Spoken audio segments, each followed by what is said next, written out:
Sayap militer Hamas Brigade Izz-ad-Din Al-Qassam mengumumkan telah melancarkan serangkaian operasi yang dinamakan Batu Daud terhadap pasukan pendudukan Israel di jalur Gaza Utara.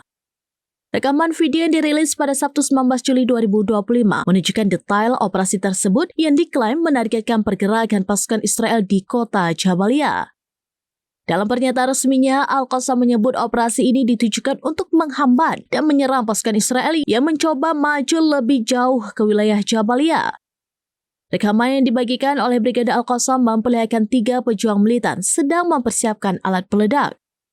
Adegan berikutnya menunjukkan seorang pejuang Al-Qassam menembakkan rudal ke arah salah satu tank Israel yang sedang terparkir.